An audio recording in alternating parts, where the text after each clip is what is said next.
Hi everyone, welcome back to my channel Jagriti makeup world. आज मैं आप लोगों के साथ अपनी लाइफ का एक बहुत ही बड़ा पार्ट शेयर करने वाली हूँ।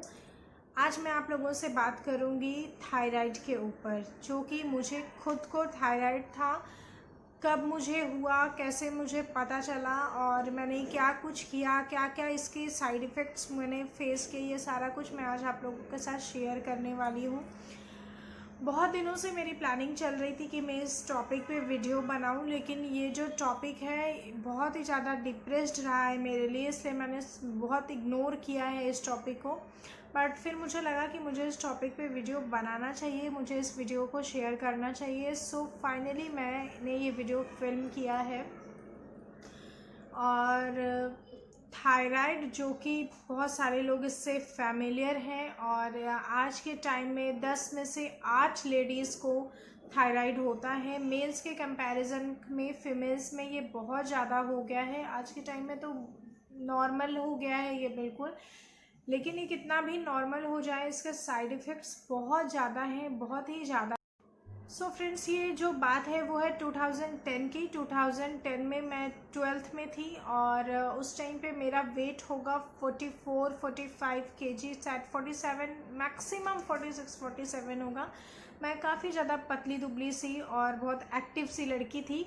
और उस टाइम पे सडनली मेरे पीरियड्स इरेगुलर होने लगे थे। मतलब मुझे अगर इस मंथ में पीरियड्स आए तो उसके नेक्स्ट मंथ में मुझे पीरियड्स आते थे और मुझे प्रॉपर ब्लीडिंग भी नहीं होती थी। तो ये 3-4 महीने से ये सब कुछ चल रहा था। फिर मैंने अपनी मम्मी को बताया कि मुझे अभी पीरियड्स रेगुलर नहीं आते हैं और ब्लीडिंग भी ठीक से प्रॉपरली नहीं होती है। तो फिर मम्मी मुझे उस टाइम पे इलाहाबाद में डॉक्टर के पास ले गई, गायनेक के पास, और डॉक्टर ने मुझे एक अल्ट्रासाउंड लिखा, एक ब्लड टेस्ट लिखा। तो अल्ट्रासाउंड में मेरा सब कुछ नॉर्मल आया था, मुझे वैसा कुछ नहीं था। लेकिन उस टाइम पे ही मेरा थायराइड डिटेक्ट हो गया था। एंड जब मुझे पता चला कि मुझे थायराइड हो गया है, तो मैं इतनी छोटी थी, मुझे नहीं पता था कि थायराइड क्या है, इसके साइड इफ़ेक्ट्स क्या है। लेकिन मेरी मदर का मूड बहुत ज़्यादा अपसेट हुआ था, क्योंकि मेरी मम्मी को भी थायराइड है और मेरी नानी को भी थायराइड है। और मेरी नानी के थ्रू मेरी मदर में आया और मेरी मदर के थ्रू मेरे अंदर थायराइड आया, एंड जिसके कारण बहुत सारी दिक्कत हुई है मेरी मदर को। और सबसे बड़ी बात ये कि मुझे सिर्फ इतनी चीज़ें समझ में आई कि अब मुझे थायराइड हो गया है तो अभी मुझे डेली मेडिसिन खानी है, जो कि मेरी मदर खाती थी। यानी कि आप आँख खोलते हैं, ब्रश करते हैं और दिन की शुरुआत ही आपको दवाई से करनी है। ये एक चीज़ मुझे बहुत परेशान की, बहुत ज़्यादा उस टाइम पे मेरा मूड ख़राब हुआ। और सोचिए, मैं 12th क्लास के बच्चे को उस टाइम पे शायद 75 mg की मेडिसिन दी थी डॉक्टर ने। और उसके बाद क्या हुआ कि मैंने कुछ टाइम तक मेडिसिन्स खाई और धीरे धीरे करके फिर वो मेडिसिन्स मैंने ध्यान नहीं दिया, छोड़ दिया। जो भी हुआ वो 6 महीने 8 महीने दवाई खाने के बाद जब मुझे लगा कि अभी सब कुछ थायराइड नॉर्मल हो गया है, पीरियड्स रेगुलर आने लग गए हैं, सारा कुछ, तो मैंने छोड़ दिया। फिर वो स्टोरी वहीं के वहीं एंड हो गई। फिर क्या हुआ फ्रेंड्स, की ये बात है 2016 की। 2016 में मेरा सडनली वेट बहुत ज़्यादा बढ़ने लगा, बहुत ही ज़्यादा। मतलब जब मैं 2015-14 में मैं एकदम से चुस्त दुरुस्त पतली दुबली सी थी और 50-55 kg मेरा वेट रहा होगा, और वो 70 kg क्रॉस होने लगा। और इतना ज़्यादा मतलब वेट हो गया, और वो वेट बहुत ही वियर्ड वे में गेन हो रहा था। लाइक पूरा जो मेरा फेस है वो बिल्कुल सूजा सूजा सा लगने लगना, और बहुत सा एकदम इधर एक्स्ट्रा डबल चिन हो जाना, ये सारा कुछ उस टाइम पे था। और मैं बहुत परेशान हुई उस चीज़ के लिए। बट फिर भी ये था कि उस टाइम पे मैं प्रिपरेशंस कर रही थी कंपटीशन की और ये सारा कुछ, तो उस टाइम पे मैंने उतना ध्यान नहीं दिया और वो चीज़ें वैसे ही चलती रह गई। और फिर टाइम आ गया 2018, एंड 2018 में मेरी शादी होने वाली थी।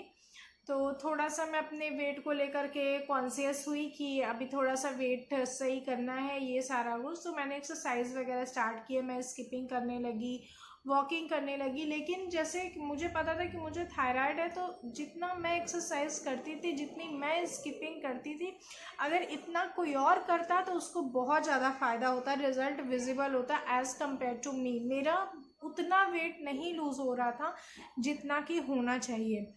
खैर ये सारा कुछ मैं फिर भी जितना मुझसे हो पाया मैंने किया, और फिर मेरी शादी हो गई, मैं बॉम्बे आई।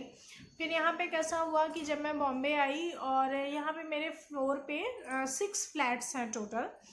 मतलब मेरे अलावा 5 फ्लैट्स और हैं, और सबके बहुत ही छोटे छोटे क्यूट क्यूट से किड्स थे, सबके बहुत प्यारे प्यारे बच्चे थे। और मेरी शादी को 6 महीने हो गए थे, 6 7 8 महीने हो गए थे, और हस्बैंड ऑफिस चले जाते थे। तो ऐसे ही मैं सोचती थी कि मेरा जल्दी से बेबी हो जाए तो मैं बोर नहीं होऊंगी और उसके साथ खेलूंगी, ये सारा कुछ मैं इमेजिन करती रहती थी। शादी के बाद अक्सर ही लोगों के माइंड में ये सारी चीज़ें आती हैं।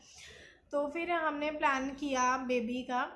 तो फिर जब मैंने प्लान किया तो उस टाइम पे मैंने अपना ब्लड टेस्ट करवाया पहले। और जब मैंने अपना ब्लड टेस्ट कराया तो मेरा थायराइड बहुत ज़्यादा निकला।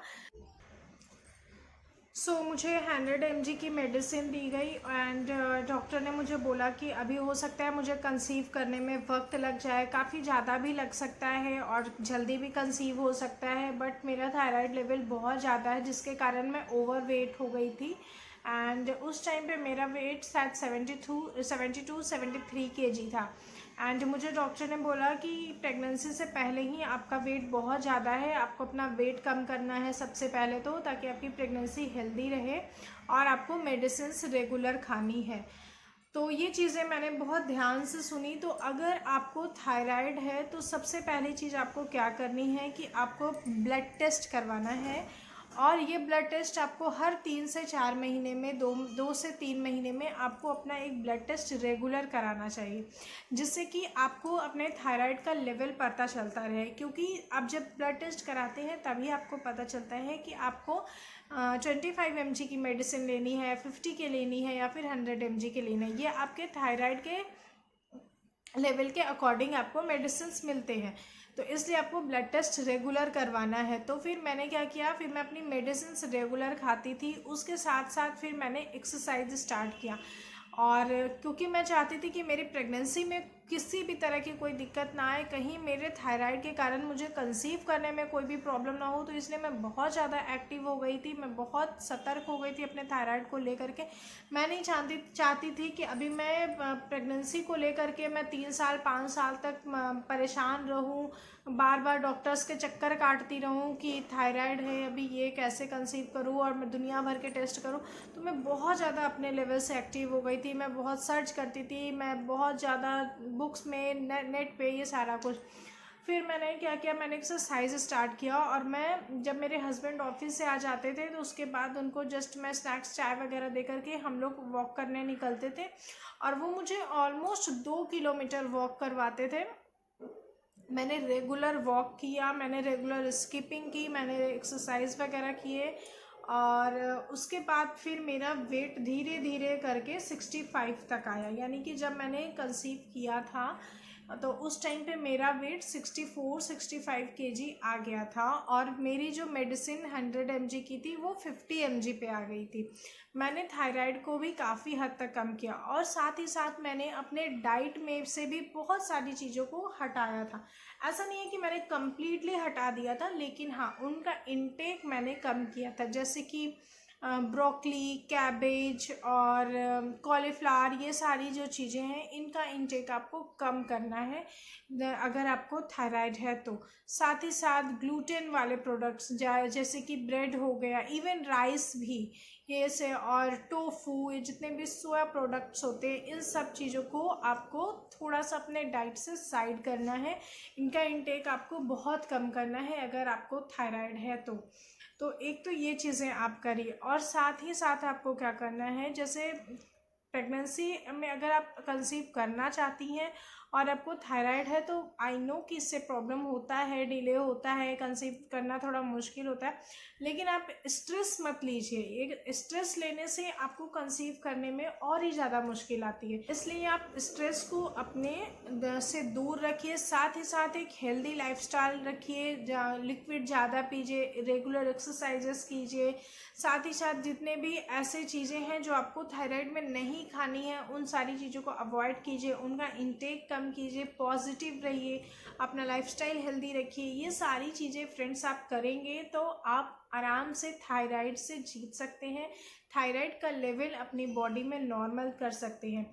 आई नो कि ये एक बहुत ही बड़ी इस टाइम पे डिजीज़ हो गई है, हर किसी में, नॉर्मल लेडीज़ में तो बहुत ही ज़्यादा है, बट स्टिल अगर आप थोड़ी सी एक्टिव रहेंगी तो आप इससे निजात पा सकती हैं। मैं ये नहीं कह सकती कि ये कम्प्लीटली जाता है या नहीं जाता है, क्योंकि मैं अभी भी मेडिसिन लेती हूँ थायराइड की, बट अभी मेरी मेडिसिन सिर्फ 25 mg की है। और साथ ही साथ आप देख सकते हैं कि मैंने डबल चिन वगैरह भी काफ़ी हद तक कम किया है। अदरवाइज़ पहले के कंपैरिजन में पहले मेरा डबल चिन बिल्कुल इतना ज़्यादा हो जाता था। तो ये सारी चीज़ें मैंने फॉलो की हैं, तो आप इन सब चीज़ों को फॉलो कीजिए। एंड अगर कोई आपको कहता है कि आपको थायराइड है, आपको पीसीओडी है, पीसीओएस है और आप कंसीव नहीं कर सकते हैं, तो इन सारी चीज़ों का बर्डन अपने माइंड पे मत लीजिए। बस अपने लाइफस्टाइल को हेल्दी रखिए, पॉजिटिव रहिए, खुश रहिए, तो ऐसा कुछ भी नहीं होगा, आप नॉर्मली कंसीव कर पाएंगी। तो ये था मेरा आज का वीडियो, जो कि मेरी लाइफ का एक बहुत बड़ा पार्ट था। मैं ऑलमोस्ट 10 साल 2020 में मुझे 10 साल हो गए हैं थायराइड का पता चले हुए, और तब से मैं थायराइड को झेल रही हूँ। पता नहीं ये कभी ख़त्म होता है या नहीं होता है, मुझे नहीं पता है, बट स्टिल अभी मैं बहुत एक्टिव हो गई हूँ थायराइड को लेकर के। और मैं कोशिश करती हूँ कि मैं हर 2 से 3 महीने में अपना ब्लड टेस्ट कराऊँ। अभी फिर से मुझे ब्लड टेस्ट करवाना ही है, जिससे कि थायराइड का लेवल मुझे पता चलता रहे और उसी के अकॉर्डिंग मैं अपनी मेडिसिन चेंज करती रहूँ। तो और अगर कई लोगों को प्रेगनेंसी में भी थायराइड डिटेक्ट होता है तो उनको प्रेगनेंसी थायराइड बोलते हैं। कभी कभी ये जेनेटिक्स होता है, कभी कभी प्रेगनेंसी में हो जाता है, तो प्रेगनेंसी में भी, और उसमें तो खैर आप गायनेक के कांटेक्ट में रहती हैं तो वो आपको ब्लड टेस्ट वगैरह कराती रहती है, बट स्टिल आपको मेडिसिन और ये सारी चीज़ों को लेकर के बहुत एक्टिव रहना होता है। और ऐसी कोई बीमारी नहीं है जिसको अपने पॉजिटिव एटीट्यूड से हटाया नहीं जा सकता, जस्ट आपको पॉजिटिव रहना है। तो ये था मेरा आज का वीडियो, होपफुली आपको पसंद आया होगा, और अच्छा लगा हो तो इसे लाइक कीजिएगा, शेयर कीजिएगा फ्रेंड्स एंड फैमिली में। तब तक के लिए मैं नेक्स्ट आपसे मिलती हूँ नए वीडियो में, तब तक के लिए stay healthy, stay beautiful, be safe, bye bye.